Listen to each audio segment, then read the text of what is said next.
Thank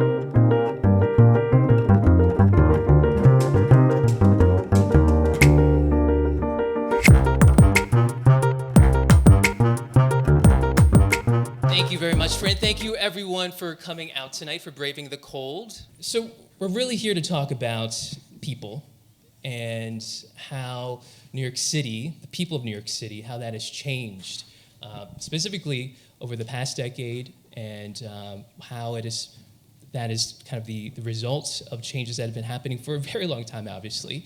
If we think back to the very first US Census back in 1790, I looked up the population count for New York City back then, 33,131. So 1790, that was the very first US Census, more than centuries after the Lenape Indians were living here. And in 2010, the 2010 census, anyone know? I know Joe knows. Anyone else in the room knows? 8.1. 8.2, if we were going to round it up. 8,175,133. So imagine that growth, and we don't know what the 2020 census is going to tell us. And today, officially, we are less than 100 days until the 2020 census is fully underway, meaning in about 100 days, most of us here in this room can expect to receive a letter in the mail from the U.S. Census Bureau with instructions on how to participate in the census. So it is coming.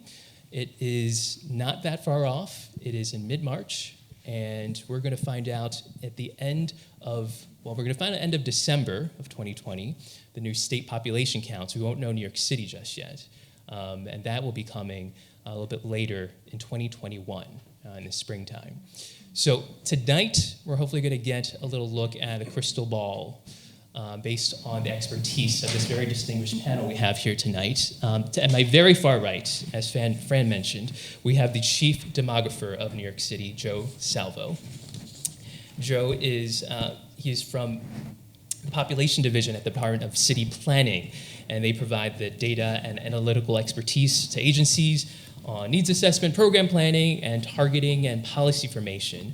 And I've been covering the 2020 census and specifically the citizenship question lawsuits for a very long time, and I've seen Joe fairly often. He was present during the lawsuits over the citizenship question, saw him in the courtroom. He testified during that trial. He's also testified at numerous other hearings around the country and presentations about the census, so it's great to have him on the panel.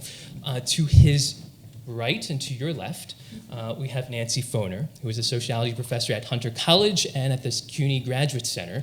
Her many books include 1 out of 3, Immigrant New York in the 21st Century, and From Ellis Island to JFK, New York's 2 Great Waves of Immigration. And she's currently working on another book on how immigration is transforming America, and that was Bita Mustafi, the commissioner of the Mayor's Office of Immigrant Affairs. She previously spearheaded this outreach program for, if maybe you have this in your wallets, an ID NYC, the city ID. She helped spearhead that effort, also helped design the Action NYC Legal Services Program, which provides free legal services to immigrants in our immigration legal system.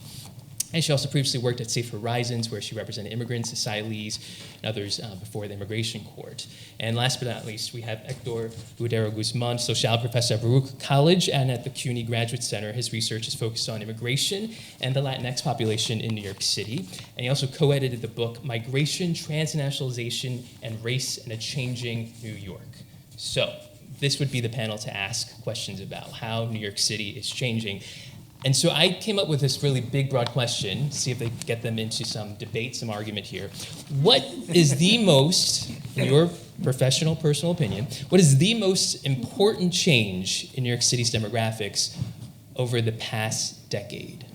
I would say, for about 40 years or so, New York City's patterns of migration, domestically, that is, with the rest of the country, have shown that more people leave New York than come in. Okay, we've had net migration losses to the rest of the country. It's a pattern that's been in place for decades. All right. At the beginning of this decade, though, we had a surge of young people that came to New York. I'm going to use the word, I can't tell you exactly what the dates are, millennials. Okay, you've been reading about millennials, right? Early in this decade, on the heels of the recovery from the Great Recession, a lot of young people decided that they wanted to come to New York. And for a few years, that pattern that I just mentioned to you changed. Effectively, instead of losing people to the rest of the country domestically, we were almost close to net zero. Well, that is, we had a lot of people who were coming here, and we're matching those people who were leaving, okay? And that is something we haven't seen in a very long time. It lasted a few years, and it's one of the reasons why we got a surge in population growth early in this decade. Now, the question that I'm going to ask later on, because I'm curious what people on the panel think too, is what is going to happen to the young people who came here, okay, to New York? Again, what drew them in, you know, the excitement and opportunities of the city. And again, I'm going to warn everybody, I drank the Kool-Aid on New York City a long time ago, okay? The opportunities in this city are amazing. A lot of people recognize that they come here. What's going to happen now, okay? Over time, are we going to see people settle in? Are we going to see people, their families grow here? What is going to happen over time? But it lasted a few years. It has changed the contours of many of the city's neighborhoods, okay? And it is an important, I think, demographic fact.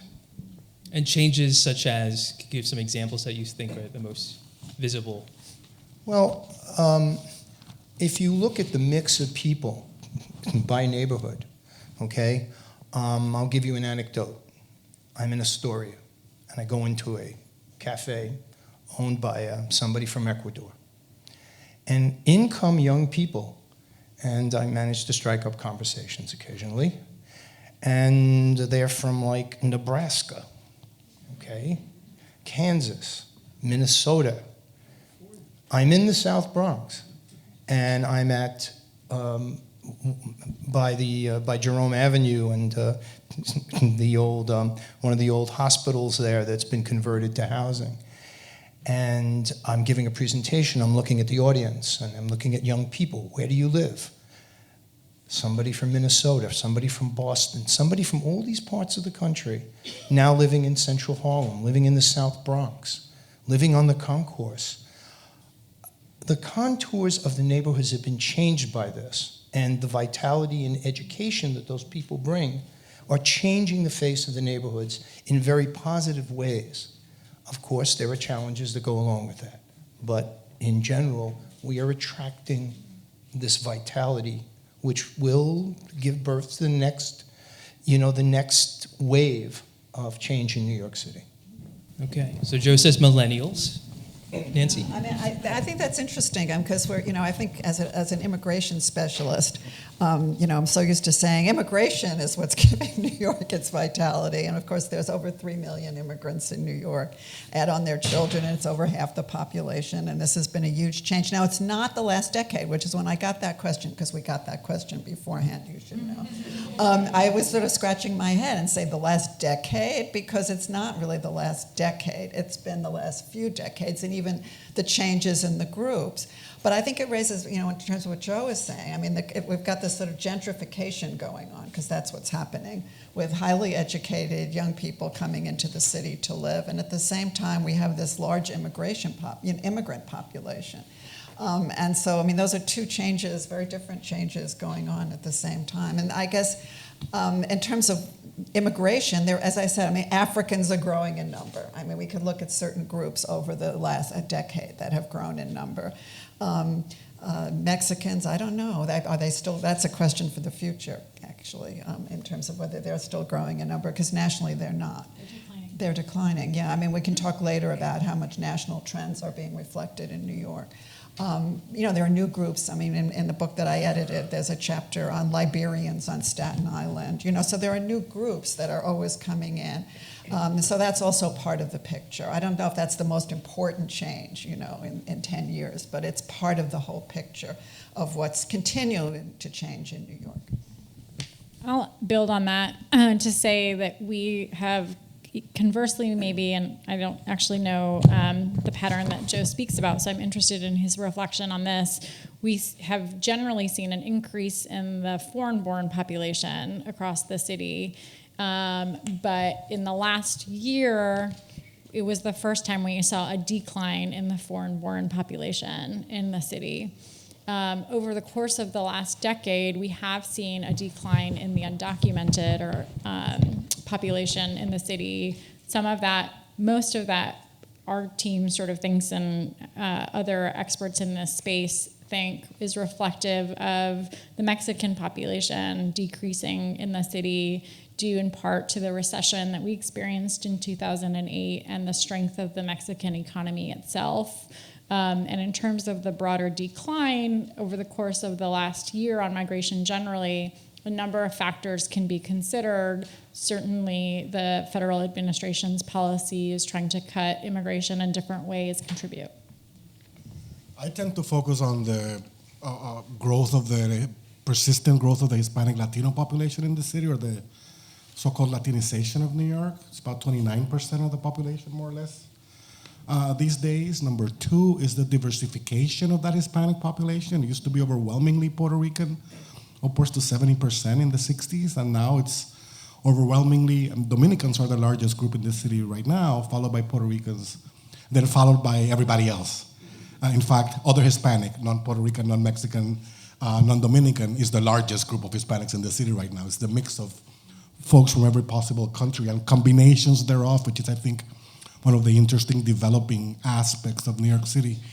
Who would have thought that Bolivar's dream of a United States of Latin America would actually happen in the streets of New York City, where you have Latin Americans from various countries getting really to know each other and to share with each other as neighbors, as friends, and even as family members. And it's interesting to try to look at the proportion of Hispanic young people in the city that have parents that were born in different countries. And by that I literally mean one parent born in Puerto Rico and the other parent, say, born in Dominican Republic. And that doesn't count all the Latinos that have both parents born in the US, one who happens to be of Dominican ancestry and the other who happens to be of Puerto Rican ancestry. So I think New York City is truly, in terms of the Hispanic population, becoming a melting and a blending of the various Latino groups, and we may be seeing the emergence of this kind of broader Latino identity that means more than just the sum of its parts, but what people call pan-Latino, trans-Latino, or some such kind of an emerging identity. And we've been looking at population kind of sideways in terms of group and head counts. I think we should also look at the population in terms of socioeconomic inequality, and Hispanics may be 29% of the city. Whites are 54% or so, 34% of the population, right? But they make 54% of the city's income. That's the 54.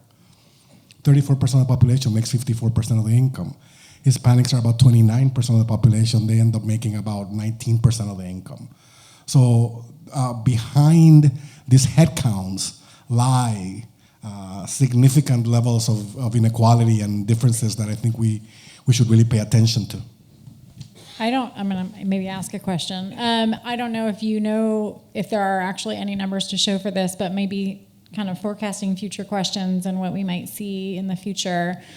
Certainly there's been a notable increase of Latino communities that are indigenous in the city over the course of the last couple of years, and in part that's reflective of conditions in home countries that have driven folks to seek protections and safety here. And a lot of what we've seen around the surge at the border has been reflective of that, and we've seen that realized here in our city with new communities that we work with speaking indigenous languages. Right.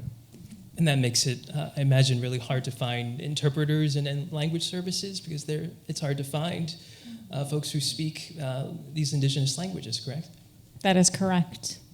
Yes, candidly, there's not a lot of expertise. Interpretation itself requires a tremendous amount of expertise and skill, something that we have an incredible team that works around the clock on in terms of the broader city language access work, but also language services for our work at the mayor's office. And this is an area of reflection that we've been doing on the need for increased capacity.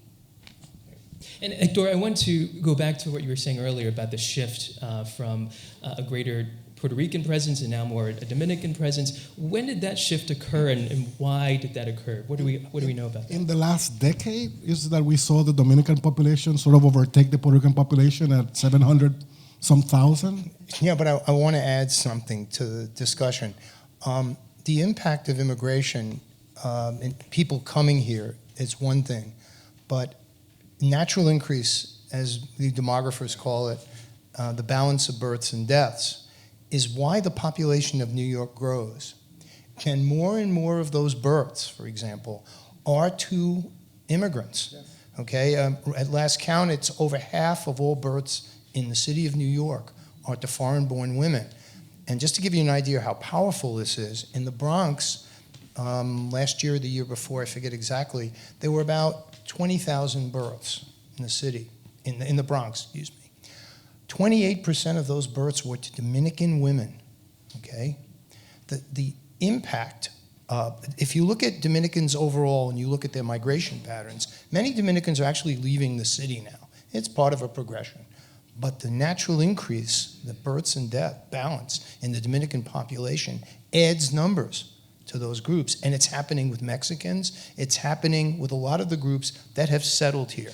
So we need to think about that too, in addition to the flow of immigrants, because it's possible to have a movement down in the number of immigrants, but actually those populations can continue to grow for quite a while, because generally they're youthful, and generally several of them have high fertility rates, and they will continue to grow as a result. Did I answer your question, though? You gave some good context that we should keep in mind. Okay, I'm sorry. No.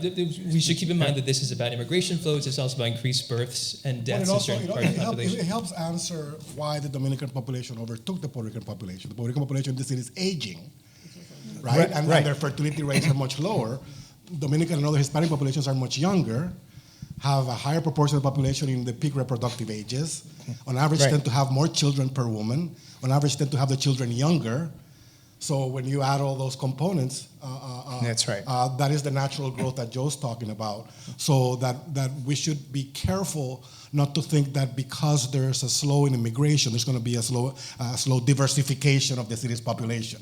The diversification is going to continue irrespective of immigration. Immigration can only add to that diversification, but it's baked in the births. I looked at the data last night and I found that about more than half of Mexicans in the city are born in the U.S. Which is not something that I think, when we're thinking about the fact that one doesn't think people know. Right. And this happens with immigration a lot. If you ask people the proportion of immigrants in the population, they give you wild overestimates of what it is. They can't go higher because those kids are native born. Correct. Right. Correct. And that's the correct thing, right? Yeah. That the foreign born give birth to U.S. born. That's right. So in a way, we don't have to worry that New York's not going to be populated by New Yorkers in the future. Good point.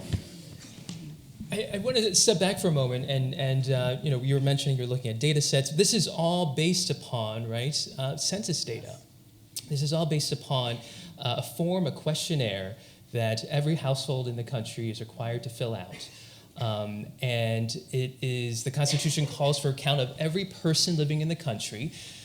But let's face it, the federal government has never conducted a perfect census. It's never counted every person living in the country. In the very beginning, not every person living in the country was counted equally. Enslaved people were counted as 3/5 of a person. Native Americans were not counted in the full population numbers for determining congressional seats, not until 1940. Now it's every person, a whole number of persons. But there still is a major challenge of making sure every person is included. And we saw a little bit of that in 2010. There was some lawsuits, actually, that the city got involved with. Here's some interesting stats. Which borough do you think saw the highest growth out of all the boroughs in New York City in 2010, based from 2000 to 2010? Which borough? According to the official 2010 census count, it was Staten Island. Staten Island, it was Staten Island. Growth rate of 5.6%, higher than any other borough. Queens, actually, according to the 2010 results, had the lowest growth in the city. And Bronx, I don't have the percentage for the Queens here, but I know the Bronx increased by 3.9% and Brooklyn by 1.6%. And I'll throw it to Joe here. The city didn't agree, correct? Oh, we did not agree. Didn't agree with the Census Bureau's results. Especially the information about Queens. Yeah. You would have predicted Queens, I'm assuming? Well, actually, the Bronx has been pretty much the borough where we think growth, even in our projections, will grow the most, followed by Brooklyn because of the combination of available land and current zoning that's in place. Staten Island is always a surprise. And in fact, our projections do not forecast that Staten Island is going to grow at any high rate. Back to your, I'm sorry. Why did the city not agree Oh, with okay. the numbers All right. and in All right, fact I'm filed a sorry. lawsuit? Tangent, okay. In Northwest Queens, the census in 2020, oh my God, please no, in 2020. In 2010, the census broke down in parts of Northwest Queens. When you don't answer the census on your own, you're essentially handing the job over to the Census Bureau to come after you, okay? They will come out, they will send people out. Whether we get a good enumeration or not is based on the tenacity of those people who follow up on people who fail to respond. In part of Jackson Heights, heavily in Astoria, it looks like those people who went out gave up too early. Instead of continuing to go out and knock on doors and talk to the neighbors, they decided to call it a day and say that the units were vacant because nobody answered. So as a result, Astoria showed a big decline in population between 2000 and 2010 in double digits. Who believes that? And the best, the most serious point, is that Astoria showed a huge rise in the number of vacant housing units. We're talking about 100%, 150% rise overall in Astoria, something that I would imagine maybe realtors might, might be happy about or whatever, but the levels of vacants that were reported in Astoria would be akin to what happened in parts of the Bronx and parts of Brooklyn in the 1970s. We knew that wasn't true. It probably cost us, of course the borough of Queens, upwards of 30,000 people, okay, because of that problem. What's the impact? Right now, AOC's district's too big, okay? It probably should be smaller because there are more people than were recorded in the enumeration, and we have confirmed this, so, yeah.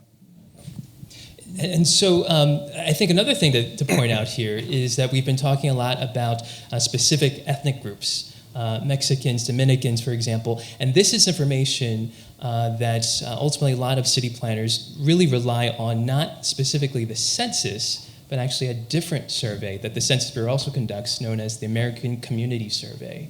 So this is because on the actual census form, what you see is a question about Hispanic origin and then a question about race. And what often a lot of this analysis is done is based on a question about country of origin.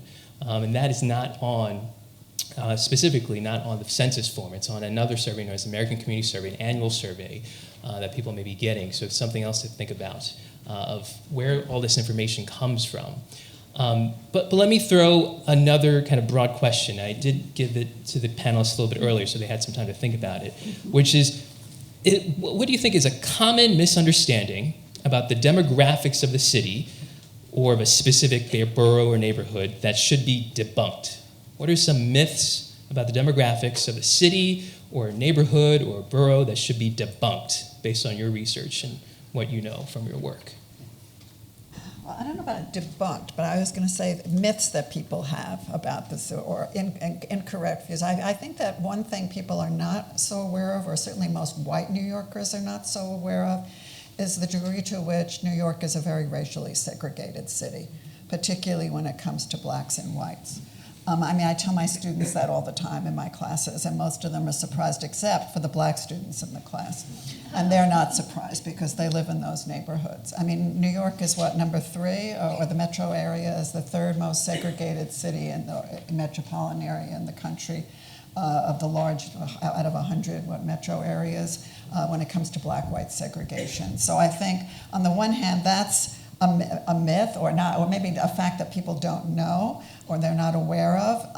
I think another one, a very different one, is I think a lot of New Yorkers may not be so aware of how diverse so many neighborhoods are. I think Joe has shown this in his analyses, right, of your the integrated neighborhoods. The demographers talk about generally in the U.S. the decline of the white neighborhood, all white neighborhood in metro areas, and New York has been experiencing that. And also that there's, Joe, you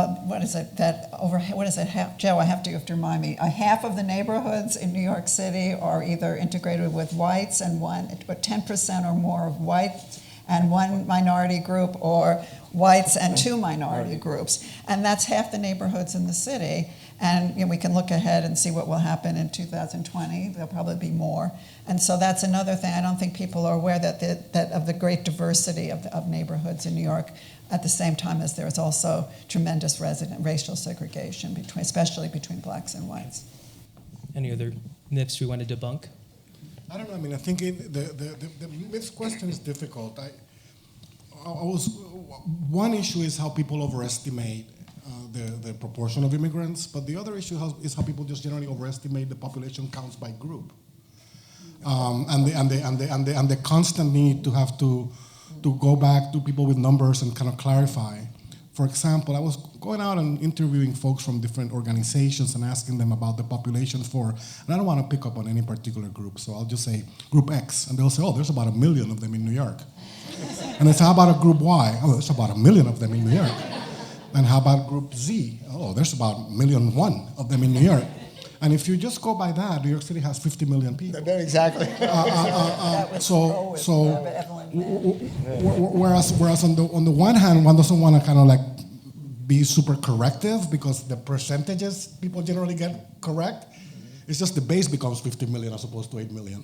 But the percentage people tend to get. So how could we kind of better educate? And I think people also think about New York as the imaginary of the region, which does have 17 million people, if you look at the kind of, maybe even more at this point, the surrounding area. So people are not always kind of pinpointing when they refer to population numbers or referring specifically to New York City. So when they will talk about Dominican population in New York, they'll refer to 1 million, but they don't necessarily are speaking about New York City, the 5 boroughs. They may be talking about the region because they have a relative that says they live in New York, but they live just right outside of New York City somewhere. So how in social conversation, this kind of imaginaries, and numbers are power. So that's also why you get these narratives about high numbers, because everyone wants to kind of be number one in terms of showing some political heft. And elected officials, I think, are somewhat responsible for not always correcting these numbers when they're thrown out there. They'll run with the million or the 2 million because that is a way of them to talk about a constituency that is theirs and that has political power. I also think we need to kind of correct information, and I insist on this, about inequality levels in New York City. The poverty rate in New York City is very different by group. When you look at white poverty rates, tend to be lower than 10%. When you look at Hispanic groups, and look at Puerto Ricans, Dominicans, Mexicans, they're in the high 20s, almost 30%. So I think we should always push ourselves to think that within this city, there's at least 3 different cities. And it's that third one that we tend to kind of forget about. And it's what Nancy was referring to. New York City is very expensive. Land and apartment values drive a lot of the economy. So of course, only certain groups can afford to live in certain places, which is what drives the segregation. It is desegregated, not so much because, it's desegregating because, yes, whites are moving to other areas. Look at East Harlem. I think it was about 8% white 10 years ago when I looked. I looked last night, it was 16% white already. East Harlem. Doubling or tripling of the white population. So there is desegregation in that some whites are moving into lower income neighborhoods looking for apartments, and there's some smaller proportions of these communities that are acquiring some wealth and then moving to apartments midtown. You know, the poverty rate for Mexicans in New York City is relatively high, but there are also a significant number of Mexican millionaires in this city. The city and some of the groups have really bifurcated socioeconomic structures, and we should really be aware of that. And the least bifurcated is the white distribution, which tilts towards the middle up. But for other groups, you have a large chunk, 35% in the really lower rung, and then a hollowed middle, and then some higher income folks, which are the only ones that in a way can afford to live here. It's that middle that migrates out. And I concur with Joe, because I was looking at the numbers for young people, and I think universities in the city over the last 2 decades have played a big role in making the city attractive for young people also, which, I don't know what number you have, but I found over 1 million New Yorkers that are, 16, 17-ish to 24, 25-ish. And that's a lot of people. Yeah, I think maybe this is looking at the young people educated moving in. I mean, I think Joe sort of raised it at the end, but also this issue, are they going to stay? I mean, that gets us ahead, Are we going to see the old suburbanization, when it gets to it, when your children they have children and they want to send them to school? I mean, so far, are they going to is it going to be possible, are they going to send their children to the public schools? Is that going to be what they'll do and the public schools will improve? Or are they going to move to the suburbs? Is there going to be the big suburbanization? We don't really know. I think it's a little early to tell. I mean, and also because New York is so expensive, what happens when they need the second bedroom or the third bedroom? Are they going to be able to buy in New York? I mean, that's, or find an apartment in New York. They may have to move to the suburbs. I don't know. Those are questions about the future. But I just, when you talked about the numbers, people talking, about these high numbers for each group, I have to just say, I'm not going to name names, but I've done a lot of editing of other social scientists writing about immigrants. And I'm always, as the editor, I'm always saying, this number is really too high for your group. Where did you get this number? I mean, it's really interesting. I mean, even social scientists who are writing about their group want to, they say, no, there's this big undercounts. This can't be right. It's got to be much higher, right? And so I'm always saying you can't, well, they're just sort of guessing. But it's not just everyday people who have these views. It's also ironic. It's the people who, not the demographers, because they wouldn't do that. These people are not demographers. No, my staff would come after me. There's no way. But there's a really important point here embedded in all this. You mentioned the 2020 questionnaire. Something on the 2020 questionnaire that is unique. It's the first time we've ever seen this. Groups want to register their presence. They know it's a form of power. We're here. I mean, anecdote, years ago, a fella from Astoria, a Greek fella, called my office and said he wanted to take me to church on Sunday to show me how many Greek people there were in the city, because the number of Greek people I had was too low. So, anyway, I know those stories. I mean, there are like 29 million people in the city if you add all those numbers up. So what's happening with the 2020 questionnaire is the race question has been changed. If you check off, first of all, you can check off as many categories as you want. It's kind of a tabulation nightmare, but you can check off as many categories as you want. If you check off white, you can write in your group. You can say Italian, Polish, whatever. If you check off black, you can say you're Jamaican. For the first time, one of the big complaints in the past was if you're Asian or you're Hispanic, you have the option to put in your subgroup. But if you were white or black, you didn't have that option. Now that option exists. One of the things that we're trying to do as an incentive is to get people to recognize that by doing that, I live in the Bronx, in a community which has experienced a pretty big influx of people from Albania. I want to make sure that those people realize that they can write Albanian in, and it will be tabulated, and their presence will be established officially. It's kind of, I don't like to say this, but it's true. If you don't answer, you don't exist in some ways in our statistical data, in our data. So I think this is an opportunity in 2020 to get people to recognize that they can truly register who they are from an ethnic, racial, nationality standpoint, something we haven't been able to do in the past. So I want to emphasize that, because then maybe this can drive up response levels if we emphasize that. Yeah. I'll both amend that and push back against that a little bit, which is to say that there have been campaigns in 2010.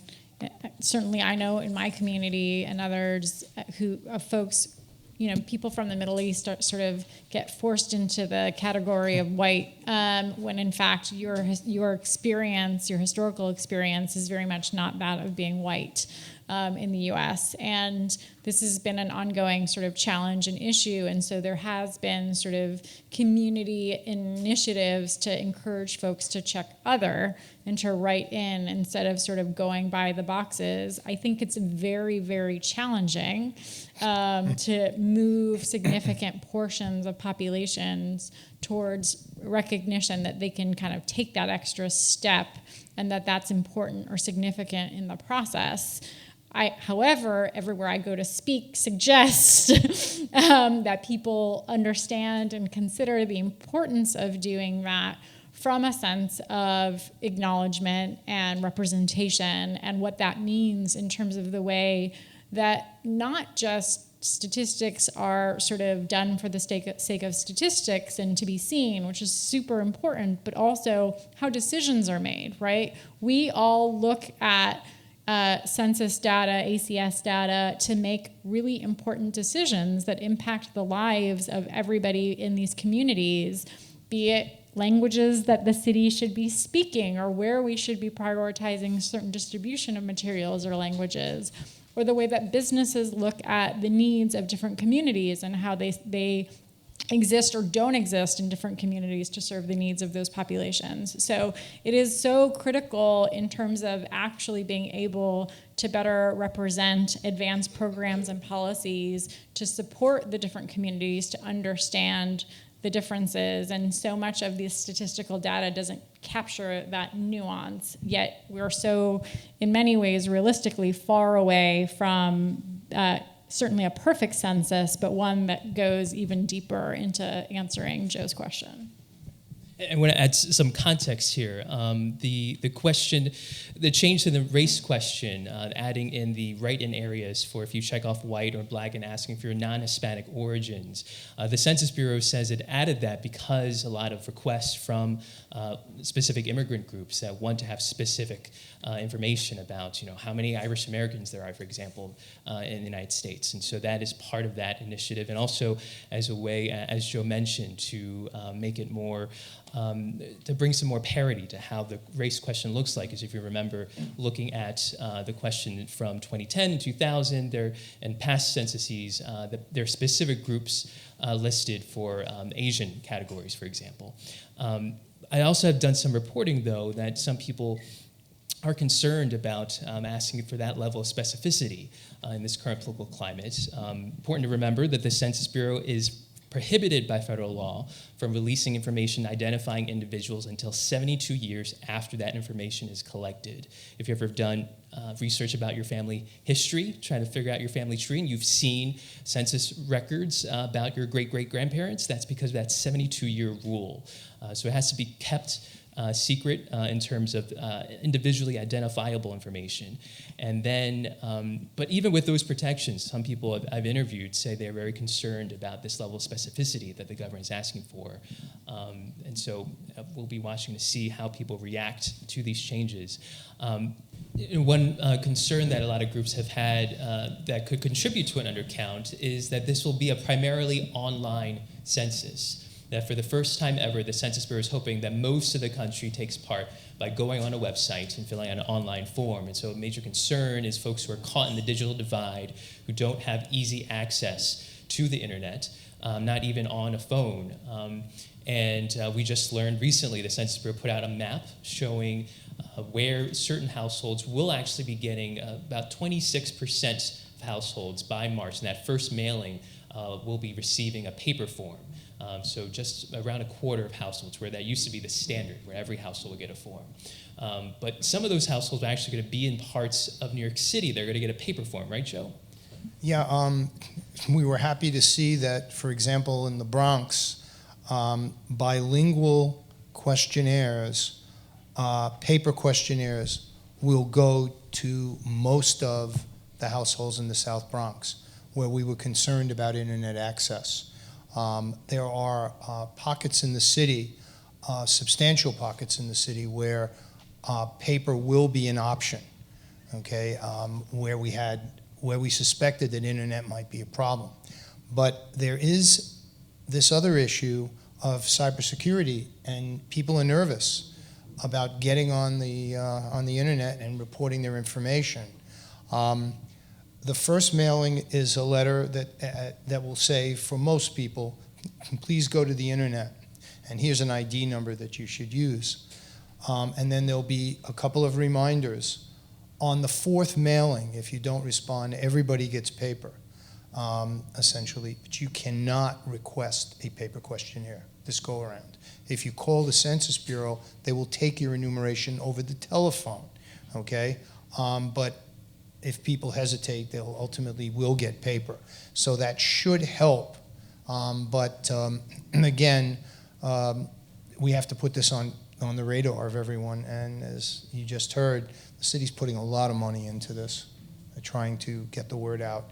You should, how can I put this? Your daily travels should expose you to the census multiple times over the next few months. You will see that. You'll get to a point where you'll say, "I'll fill it out already. Just leave me alone." All right. Which may be a possible, I don't know, strategy. Of course, there's also the other option, which is the door knocker, a census worker coming to your home, knocking, and doing an in-person interview, which by the fourth mailing, if you wait until then, you have a high chance of maybe that happening, and that could be an issue for folks who are undocumented or living with someone who is undocumented or have fear of interacting with someone from the government. So another thing to keep in mind there.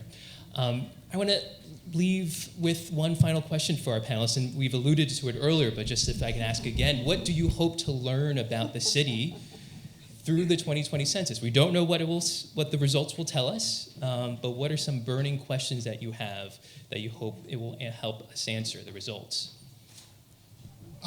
My hope is that we get good data. I'm not hoping for anything more revealing than that, because the challenges of just getting decent data, given the current climate, appear to be so big that I'm very worried about this census at this point in time. I started kind of sort of by mocking some groups by over exaggerating their numbers. We're going to enter some dark times demographically moving forward, because there's two groups that really follow census statistics: demographers and white supremacists. Okay, and what we've seen in the country is a pushback on this very diversity that the gentleman was commenting on earlier. And I would not underestimate the ferocity and the awesome nastiness of that pushback. So we may be, for the next couple of decades, and if we want to draft some folks into the white category, which is happening, right? Because whites are afraid that their numbers are not enough. So whereas before it was, if you have one drop of something else, you're something else. Now if you have one drop of white, please come to our group because we need you. We're losing headcount. It's that level of fear that's going on, right? We know in New York City that whites are 34% of the population, but they have all the power, right? So being numerical majority doesn't necessarily guarantee that you're going to have more power, but that fear is there, and people are feeling it. I mean, I work with this data, and I feel it. So we have to be very mindful, and we may discover 30 years from now that in fact there were 10 million Dominicans and 10 million Puerto Ricans and 10 million Mexicans and 10 million whatever, because we were all hiding for the last 20 years because of the climate. Okay, so as I started kind of mocking the exaggerated numbers, I'm afraid that we're going to have serious undercounts, and if that makes white folk feel better, enjoy the next 2 decades of it's okay. But demography is destiny. It's baked into the cake. It's baked into fertility. You can build the biggest wall you can possibly build between now and the moon. When your births are coming from minority groups, it's set. It's done. So I would propose that rather than trying to find ways of not collecting the data or suppressing people into giving you the data, and trying to figure out all kinds of ways of fighting diversity, that we kind of figure out ways in which we can embrace it and figure out how we learn to live with it without having to feel like numerical superiority has to translate into political superiority, we have to translate into economic superiority, and everybody else be damned. Gordon Lewis described the Caribbean as a multi-layered pigmentocracy. New York City is becoming a little bit more of that. It's on the edges, less of a white-black dichotomy, even though racism against blacks in the city is humongous. And I think by now pretty much everybody knows it. We don't need any more evidence of that. So there are huge challenges in terms of counting accurately, and I'm worried. I don't know when I get that data how I'm going to be able to trust it, and that's a problem. It's the first time that I feel that I cannot even trust the data. Well, I mean, it sounds very ho-hum Nancy, the after microphone. that to say that one is looking forward to finding out some data. I think on this, as a social scientist, obviously I'm looking forward to finding out and, looking forward to seeing, what the trends are in New York City, obviously. But I think ultimately what's coming out at the end of this discussion is that ultimately the census, a lot of that the census is it's a political process. And how it's vitally important, as was said, right, that New York City. I mean, with the risk. Obviously, the Trump administration was trying to abort the census by reducing the numbers. So if we have Trump again in 4 years, there'll be additional attempts to do that. I mean, so that very blatant attempts to reduce the counts. Particularly in democratic areas. And of course we have to be, which is why New York City has to be very diligent in getting out as many people as we can so we don't lose congressional seats, so we don't lose funding. But at the same time, if we're going to understand our society, stepping back again and New York City, then we need the numbers. I have to say, I'm not a demographer. Actually, I am a qualitative researcher. I have to say that I don't actually work with numbers, right? But I depend on the numbers from the census to make sense, because when I do my qualitative research and try to find out what people on the ground are thinking and perceiving and how they're viewing the world and how they're acting, I can only see so many people. And so I have to understand that. Any social scientist or any scholar needs to put that into perspective of a larger picture. And so I think all of the social sciences and everyone who's trying to understand American society and New York society needs the census to be able to do that. So we want an accurate count for our purposes of understanding the world. We need an accurate count for so that New York gets its accurate representation in Congress and gets the funding that it deserves. So I don't know if I'm as pessimistic. Maybe I'm as pessimistic as Hector. I don't know about what's going to be happening with the census, but I hope we can hope that due to Joe and the New York City Department of Planning and the people who are engaged in trying to get an accurate count, that New York will get a good a reliable census data that we can use. So. I'll try to be more hopeful than these folks, though I appreciate the comments. I'll say a couple of things. I came to this work from doing activism and organizing in different communities for several decades, and I think often found myself in a place in which I was just confused or discouraged or I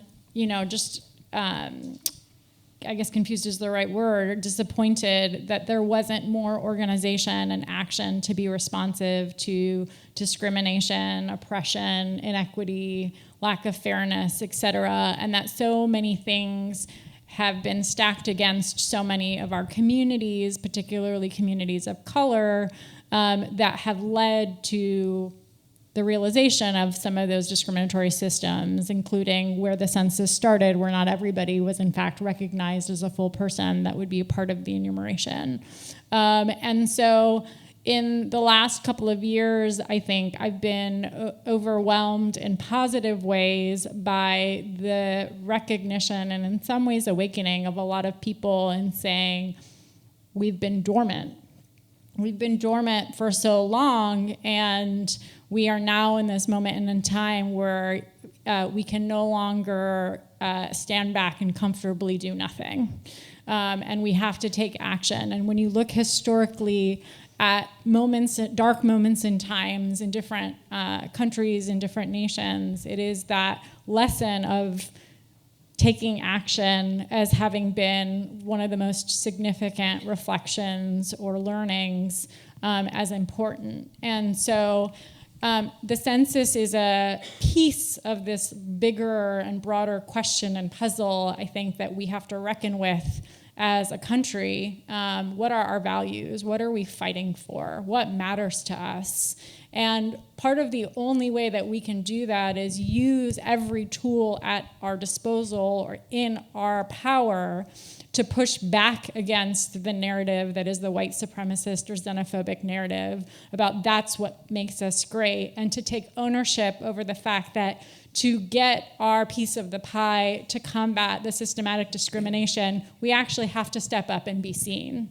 And that each and every one of us has to exercise our power to empower those around us if we come from a place of privilege, so that they can make informed decisions for themselves about whether or not they will or can step up and be seen. Because the whole goal of the citizenship question, the whole goal of the broader rhetoric and narrative of the Trump administration is to chill and push people into the shadows. So what better way to be responsive than to not let that be the outcome? Thinking about everything that was just said, let me say this.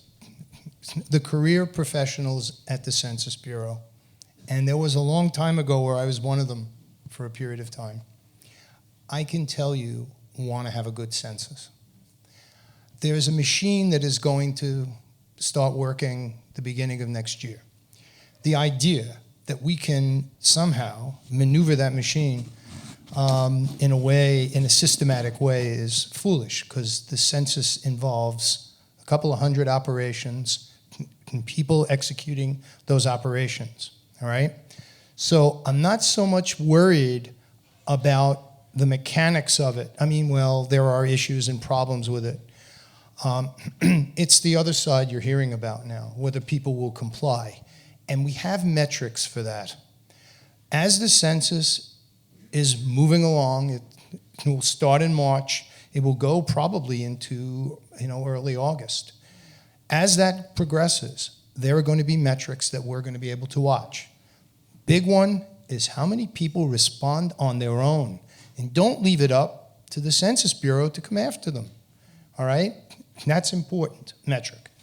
Now, as far as the data go, we spend our lives at the Department of City Planning working at the neighborhood level. Neighborhoods are everything to us, because that's what New York's all about, all right?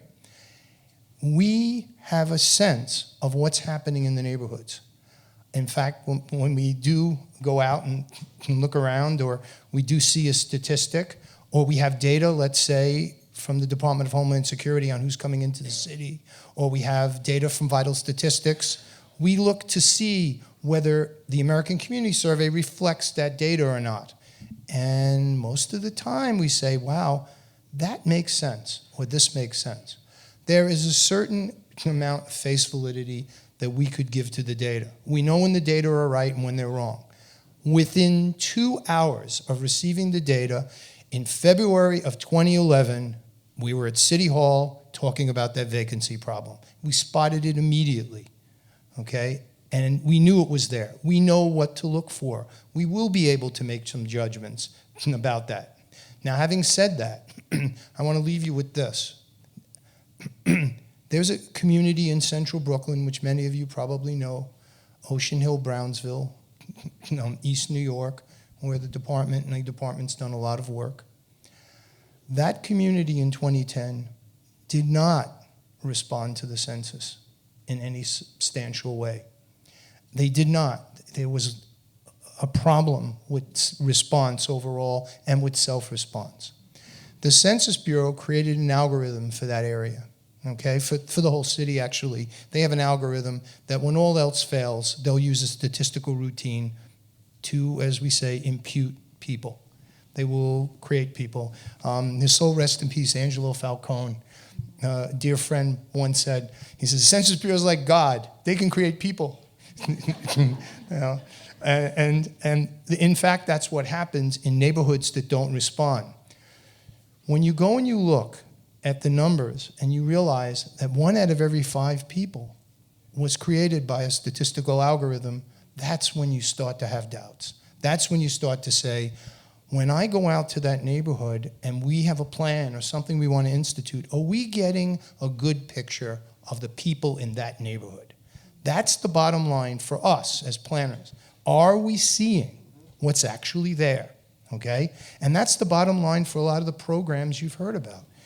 If we don't have that picture, we're all going to take a hit. It means we're going to put resources in the wrong place, or we're going to put together a plan that doesn't make sense, or we're going to create a projection. Yes, we do create projections for neighborhoods of a population that has a really weak base.